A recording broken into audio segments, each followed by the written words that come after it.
Welcome back to the Beauty Industry Leaders Podcast. I'm your host, Sammy Kennedy, and today I wanted to speak to the not so beautiful side of being a business owner in the hairdressing and beauty services industry. Business owners in this industry are simply not getting enough credit. Being a hair or beauty salon owner requires you to step into multiple roles, especially in those early stages when you aren't financially in a position to hire or outsource. But in today's world, it's not just about being a service provider anymore, but also being a content creator, a marketing strategist, a receptionist, a cleaner, a therapist, a bookkeeper, a graphic designer, a copywriter, a manager, and so much more. And while doing all those things, you also somehow have to find the time to be a partner, a mum, a daughter, a friend. So while it may feel like a very satisfying career move, there is no doubt that it is extremely hard work. This industry is one of the easiest ones to get started, but to stay in it is a completely different story. Bloomberg reports that approximately 80% of salons close down within the first 18 months of opening. In comparison, for businesses in general, the Australian Bureau of Statistics reports that 60% of businesses in Australia will fail within their first 3 years of operation, with 20% of businesses failing in their first year. So we can see that the beauty industry has a significantly higher failure rate than businesses in general.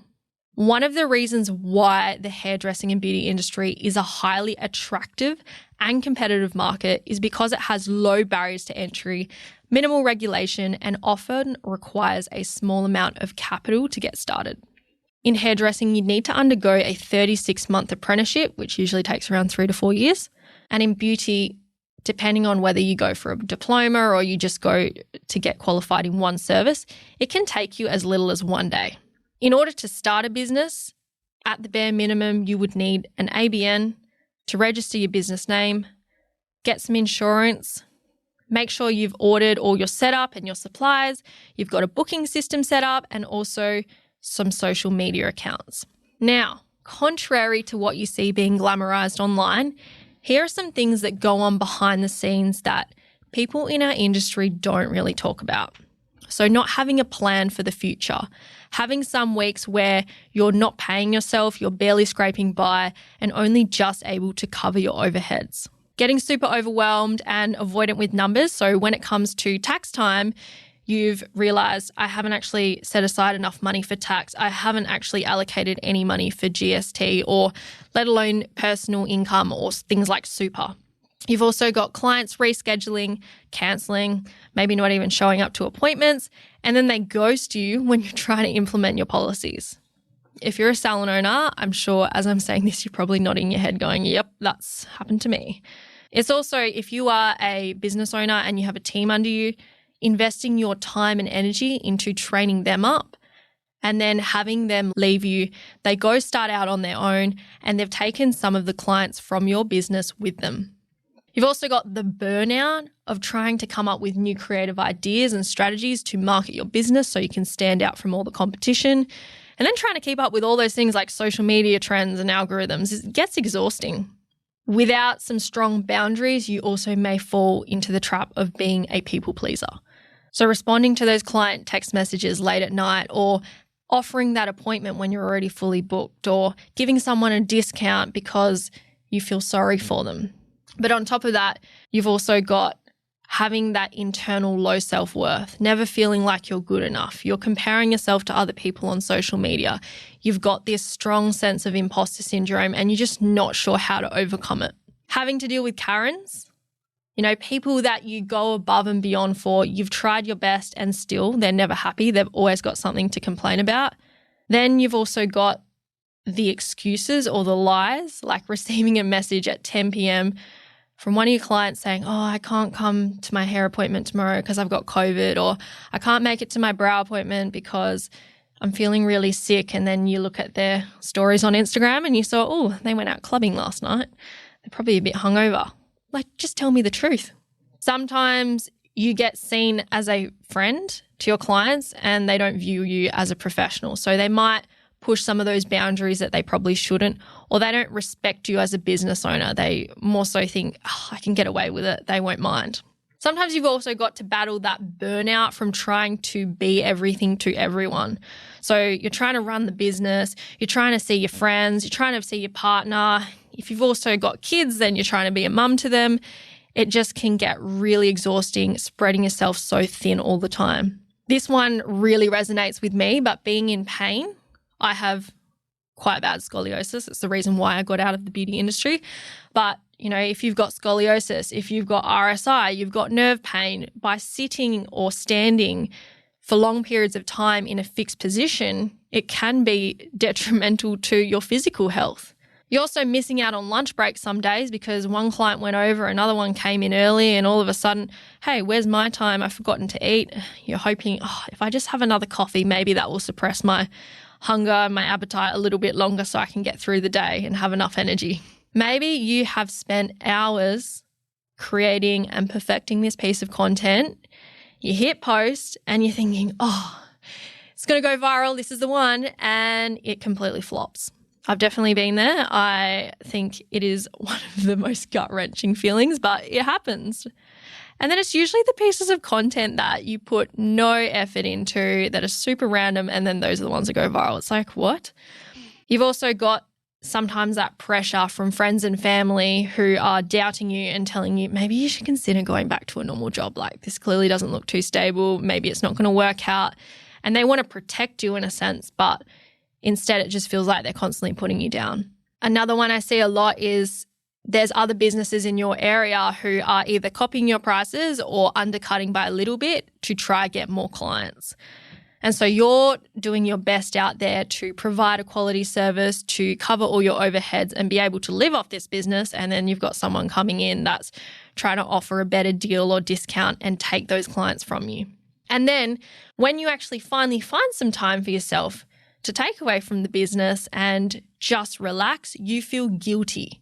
You feel like you should be working and you struggle to really be present in those moments. Right now, we are seeing so many newcomers entering the industry and some established businesses are exiting. And I strongly believe that this is because there are so many people being sold the dream of working for yourself, choosing your own hours, buying designer handbags, going on trips to Bali and making six figures. But once they're 6 to 12 months into their journey, they realize, hey, it's actually not that easy. Building a successful business in the beauty industry takes a significant amount of time, effort, and sacrifices. And trust me, if you listen to any of the episodes with the guests I have on here, they will share the real, raw, and vulnerable behind the scenes of their journey and what it's taken for them to get to where they are today. And like I was saying, it is easy to start, but it's hard to stay. Those who choose to walk away usually have to because they actually had no plan or strategy for the future. They didn't understand things like marketing, sales, how to communicate effectively with their clients. They're not able to maintain cash flow. So they're not making enough bookings or sales in their business. Or on the other hand, they might have cash flow, but there's no profit. So their expenses are actually more than the income that they're making and they've got no money left over in their business. In some salons, we see poor management. They're not being seen as professional or a leader. So then they have issues like their staff and their clients leave because they've lost faith in the business. Sometimes you'll see salons have a high income week and then they decide to purchase all this new stock. But then they realize, I've actually overpurchased. Some products expire before they've even had a chance to be used, and they could have invested that capital into other areas of the business for a better return on investment. Another reason why they have to close doors is because they're not reinvesting back into the business. So there's no quality improvements. They're not hiring a team. They're not outsourcing any tasks. They're not investing in new equipment. They aren't undergoing any new training or getting coaching to help them move the needle forward in their business. Maybe they're great at getting clients, but they're not great at retaining clients. So it's that failure to follow up and rebook clients, and they're not getting the feedback from them to be able to improve. Another thing is maybe their bodies can no longer physically handle being in the hairdressing or beauty industry. Other times it's just simply because it's too stressful. They're financially stressed, they're burnt out, they're always stuck in a state of overwhelm. It's having issues with their marriage, their family. And lastly, I also see this happen because they don't have the energy or the motivation to continue adapting to trends or changes in the market. So they're using strategies that may have worked, 5 to 10 years ago, but they're not progressing with what's changing today. And those strategies are no longer giving them the results that they need to succeed and thrive in today's world. So I did some research into IBIS World statistics on the hairdressing and beauty services market in Australia. Now, please keep in mind that these statistics do not include services like PMU, body contouring, eyelash extensions, etc., because they are newer services in the hairdressing and beauty services industry. 10 years ago, in 2014, the hairdressing and beauty services industry was valued at $7.7 billion. Pre-COVID, 2018, it was valued at $9.7 billion. In 2019, it grew to $9.9 billion. At the start of COVID, which was 2020, it reached $10.3 billion, its peak. In 2021, it declined by $1 billion down to $9.3 billion.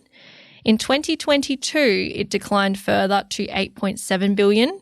Last year, in 2023, it was valued at $7.6 billion. And today, in 2024, it is valued at $7.5 billion. So it's a little bit scary to look at 10 years ago, 2014, we were sitting at $7.7 billion. And today, in 2024, we were sitting at $7.5 billion. So we grew, there was progression, and obviously other external factors like COVID, cost of living, inflation have had an impact on our industry. So here are some of the notes that they left from their statistics. The hairdressing and beauty services industry continues to navigate the aftermath of the COVID-19 pandemic, facing challenges because of the operational setbacks experienced in recent years and a shift in consumer behaviour and economic pressures. Also, the surge of do-it-yourself and self-care hair and beauty products has dampened demand for in-salon treatments. However, rising image consciousness and population growth have limited the tumbling demand for beauty treatment services. So while we have seen a decrease because of social media, because of beauty standards and societal expectations, there is still a level of demand that keeps the beauty services industry into play. Another statement was, as beauty and health products become more expensive due to high rates of inflation globally, consumers are forced to make more selective decisions when it comes to the products they buy. So this means that consumers are looking for the most value and benefit out of the products and services that they are purchasing. It's not to say that those aren't getting purchased anymore. It's just meaning that in order for them to purchase those, they must see a return on the investment that they are making in order for them to prioritize it in their spending. So global inflation is expected to moderate in 2024, but the beauty and personal care industry is still being moderately or extensively impacted by inflation. So the beauty brand's top 3 actions in response to inflation have been to, number 1, increase prices of some products and services. Number 2, accept lower profit margins. Or number 3, increase prices of all products and services. Now, while this may not necessarily be the news you want to hear, having the awareness, the statistics, and the information to make informed decisions in your business is crucial moving forwards. Now, in saying that, these numbers show that people are still spending money in the industry. It is your goal to get them to spend it with you. The Beauty Industry Leaders podcast serves as a wealth of knowledge and inspiration, seamlessly connecting passionate business owners with the foremost innovators, thought leaders, and successful entrepreneurs in the industry. Whether you're a seasoned professional or an aspiring entrepreneur, both myself and the guests I have on the podcast are here to share our experience, offer actionable insights, industry-specific business strategy, and practical advice to help you navigate and excel in the competitive beauty landscape. So let's talk about what separates the best from the rest. Number 1 is mindset. So really focusing on your own personal development, which will allow you to create more innovation and improvements over comparing yourself to the competition. When you focus on leveling up yourself, naturally your business will also continue to level up as well. The best businesses are also doing some level of research and development to create an exceptional product or service. So this means continually refining, upskilling, and improving quality results and experience. You've also got to think about the branding aspect. So are you creating something that is so memorable and unique? Are you creating something that a community wants to get behind you with?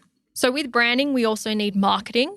Marketing is here to help you grow your brand awareness and your audience to ensure that you're getting your message out there with the right people and able to bring them into your business and then convert them as a client or customer for your products and services. We've also got the sales aspect.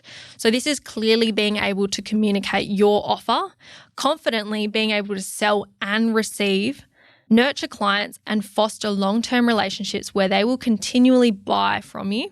Now, it's all well and good having the branding, the marketing, the sales, you've nailed all those things. But if you don't have good financial management, you're not going to know how to manage your money, prioritize profit in your business, or continue investing in the growth. And then in order for you to run your business smoothly and be able to scale it, you need to be implementing processes and systems. So whether that be funnels, automations, step-by-step processes to ensure that there's that level of consistency and efficiency across the board. And then lastly, really having that guidance and support. So whether that's a mentor, a coach, a friend in the industry, someone that can help you navigate through challenges and that is open to sharing their experience, their knowledge, and their skills with you to help you get ahead in the industry. There's also character traits that I've found in the most successful clients I've worked with and entrepreneurs across the board. So we've got focus. Not constantly getting distracted by shiny objects, trend hopping, and then starting from square one all over again.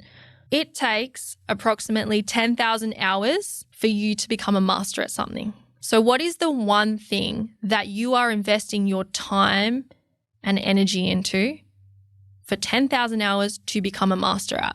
We've got consistency. So this is showing up and taking action every single day, especially on the days that you don't want to. Are you relying on motivation to get you ahead in business, or are you relying on discipline? Because motivation will only get you so far, but discipline is what will get you further. Are you a creative problem solver?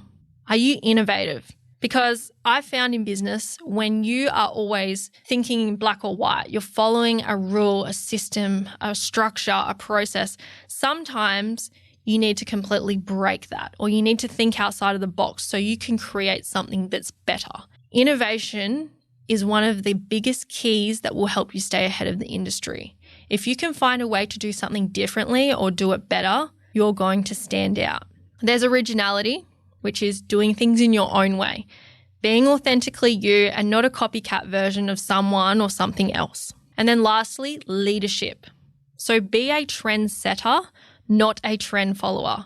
So being able to attract and lead other A players or attract other high-value clients who are a part of your mission. So if you're thinking of entering the beauty industry, or you're already in it and you're wondering, how do I stay ahead of the game? I don't want you to be discouraged by the competition. It can be tough, but it's also very rewarding. So despite all the competition, there is always going to be room for new players in the industry or space for you to evolve. If you have a great product, a great service, or a unique perspective, you can still make a name for yourself in the beauty industry. There's no doubt about that. If you've listened to this entire episode and you're eager to learn more about how you can grow a successful business in the hairdressing and beauty industry, please hit that subscribe button and tune in to my episodes dropping every Monday.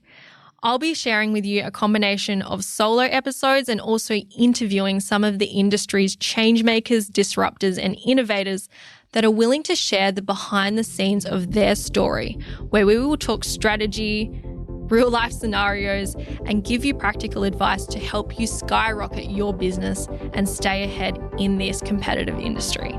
Thank you so much for listening, and I hope you have an epic week ahead. Audience exclusive.